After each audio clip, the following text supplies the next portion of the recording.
धर्मवीर संभाजी महाराज यांच्या जयंतीनिमित्त पालखी सोहळा मोठ्या उत्साहात संपन्न.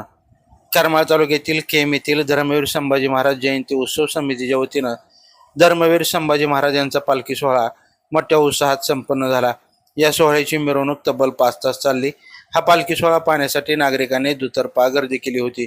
सजवलेल्या पालखीमध्ये राजे शिवछत्रपती संभाजी महाराज यांची मूर्ती ठेवण्यात आली.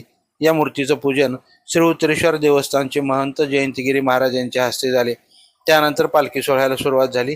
या सोहळ्याचं आकर्षण म्हणजे हिंदू राज्य महाकाल आगोरी पथक संगमनेर, गजढोल पथक परळे वैजनाथ, वेताळ लेझिम पथक पोपळज, स्वराज्य मर्दानी खेळ आखाडा केम, श्री उत्तरेश्वर हलगी पथक केम, करण अर्जुन आशो पथक साडे, भव्य शोभेचे दारोकाम सांगोला इत्यादी पथक या पालखी सोहळ्यात सहभागी झाले होते.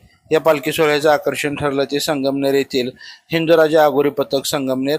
केम येथील नागरिकांना प्रथमच आगोरीसारखा खेळ पाहायला मिळाला.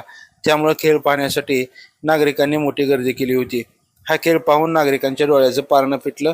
घोड्यावरती लहान मुलांना छत्रपती शिवाजी महाराज मावळे म्हणून वेशभूषा करून बसवलं होतं. संपूर्ण केम नगरी छत्रपती संभाजी महाराज यांच्या पालखी सोहळ्यानं दुमदुमून गेली होती. या पालखी सोहळ्यासाठी धर्मवीर संभाजी महाराज जयंती उत्सव समितीचे कार्यकर्ते व शंभू भक्तांनी अहोरात्र मेहनत घेतली.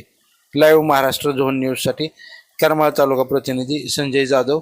ताज्या अपडेट्ससाठी लाईव्ह महाराष्ट्र झोन न्यूजच्या यूट्यूब चॅनलला सबस्क्राईब करा, तसेच बेल आयकॉनवरती क्लिक करा.